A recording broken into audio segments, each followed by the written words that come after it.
Intimacy thrives on closeness. We crave connection, that feeling of being truly seen and understood. Yet, even in the closest relationships, a gap can emerge, a silent divide that leaves us feeling worlds apart. We share a home, a life, but the emotional distance leaves us feeling like strangers. This is the paradox of emotional distance. Two people, bound by love and commitment, can find themselves living parallel lives. They may share meals, beds, even children, but the spark, that essential connection, has dimmed. The culprit? Often it's not a grand betrayal or a dramatic fight, but the slow, insidious creep of unspoken words and unmet needs. Daily life has a way of pulling us in different directions. Work, responsibilities, and individual pursuits can create a comfortable routine, but also a dangerous distance.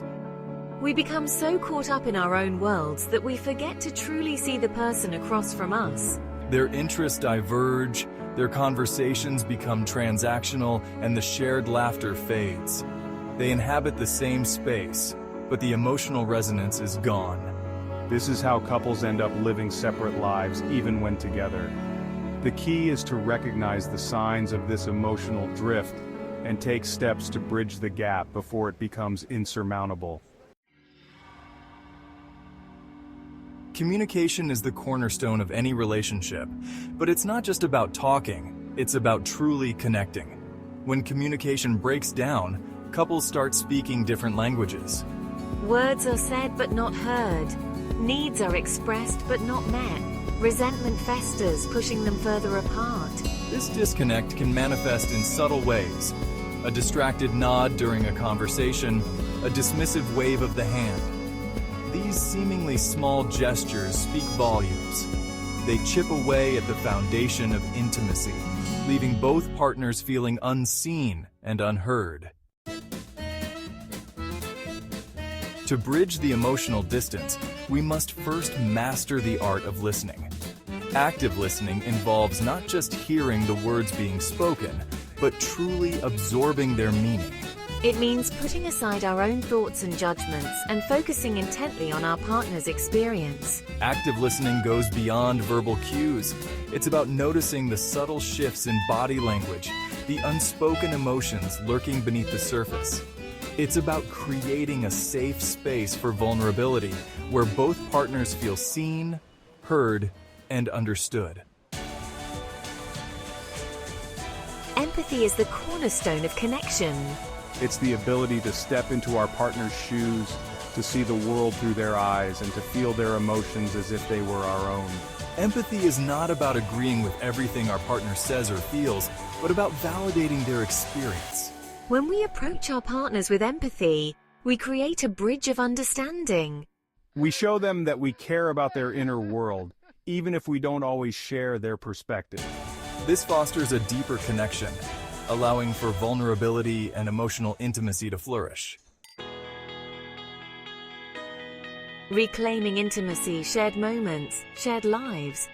Reconnecting emotionally requires a conscious effort to create shared experiences. It's about carving out time for each other, even amidst busy schedules. It's about putting down the phones, turning off the screens, and truly engaging with one another. Simple rituals can go a long way. A daily walk after dinner, a weekly movie night, or even just taking the time to cuddle and talk before bed. These shared moments, however small, remind us of the joy of connection and help to rebuild the intimacy that may have been lost.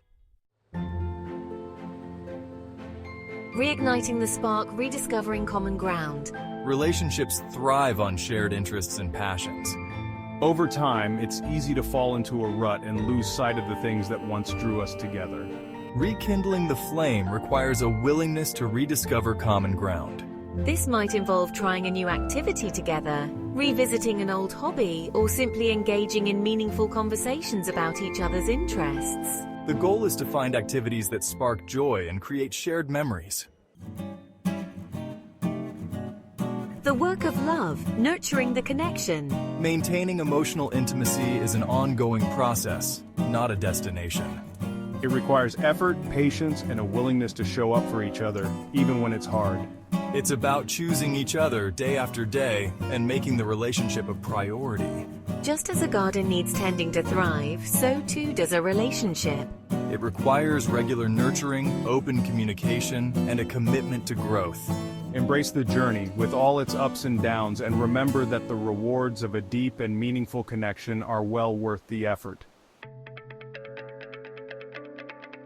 Together yet apart, a constant dance. Love is a delicate dance between closeness and distance. We need both to thrive. There will be times when we crave intimacy and times when we need space to breathe. The key is to find a balance that works for both partners and to communicate our needs openly and honestly. Remember that emotional distance in a relationship is not a failure, but an opportunity for growth. By embracing vulnerability, practicing empathy, and making a conscious effort to reconnect, we can bridge the divide and rediscover the joy of true intimacy.